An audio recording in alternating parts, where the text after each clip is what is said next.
Cerebras looks like the future of artificial intelligence. A chip so large it feels unreal? A single piece of silicon designed to think as one, without distance, without delay. In a world struggling with the limits of traditional hardware, Cerebras feels like a breakthrough, almost like cheating physics. But every revolution has edges, and behind the promise of this incredible machine are real limitations that matter if we want to understand where AI is truly headed. This is not a story about hype. This is a story about reality. Cerebras began with a question that sounded almost unreasonable in an industry obsessed with miniaturization. What if, instead of connecting thousands of small chips together, we built one giant chip and let everything live in the same place? This idea went against decades of conventional wisdom. Engineers had spent years learning how to split computation across smaller pieces. Cerebras chose to reverse that logic entirely.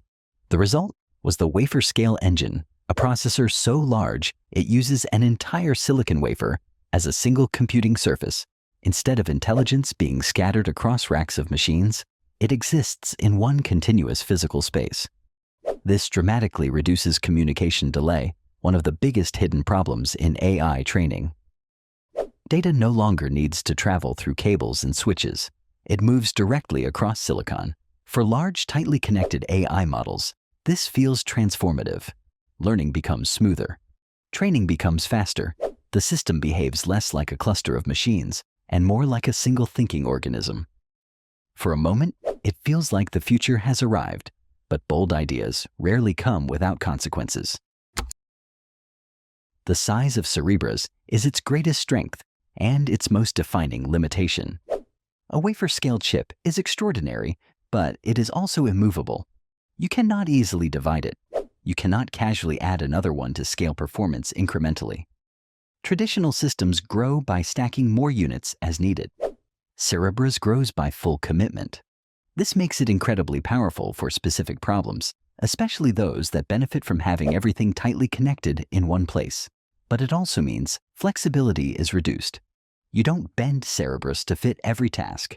Instead, you choose tasks that naturally align with its architecture. In other words, Cerebras is not a general-purpose solution. It is a precision instrument. Turning an entire silicon wafer into a single working chip is not just a technical challenge. It is a manufacturing gamble. Silicon fabrication is unforgiving. Even tiny imperfections can affect yield. When chips are small, flawed sections can be discarded. When the chip is the entire wafer, everything matters. This reality makes wafer-scale systems rare and expensive. They require careful production, specialized infrastructure, and expert maintenance. Unlike GPUs, which can be mass-produced and deployed everywhere, Cerebras systems are limited in number and location. That doesn't make them impractical. But it does mean they are not designed for ubiquity. They are built for environments where maximum performance justifies maximum complexity.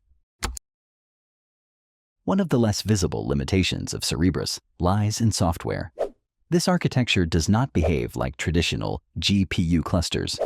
Existing tools and workflows cannot always be reused without adaptation. Developers must rethink how models are structured, how data flows, and how workloads are optimized. This requires time, expertise, and a willingness to work differently. The payoff can be enormous, but the learning curve is real. Cerebras does not reward convenience. It rewards intention. Artificial intelligence is not a single challenge with a single solution. Some problems demand massive coordination. Others require flexibility, mobility, or energy efficiency. A self-driving car, a smartphone assistant, and a research simulation all have very different needs. Cerebras excels when intelligence must act as one unified system, handling enormous models without fragmentation. But many real-world applications still benefit from smaller, distributed, or specialized chips that trade raw scale for adaptability. There is no universal machine for intelligence, and Cerebras was never meant to be one. Because of its cost and scale, Cerebras operates in a different economic layer than consumer hardware. Its natural home is in research institutions, government labs, and industries, tackling problems too large for conventional systems. This focus is a strength, but also a limitation.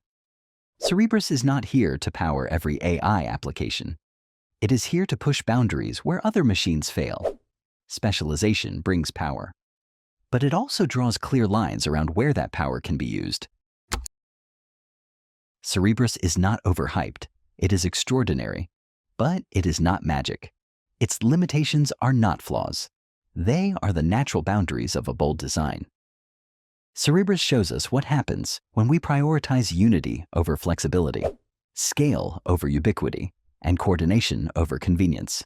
The future of AI will not belong to one chip, one architecture, or one idea. It will belong to ecosystems of machines, each built with intention. Cerebras doesn't replace the world. It redefines a part of it.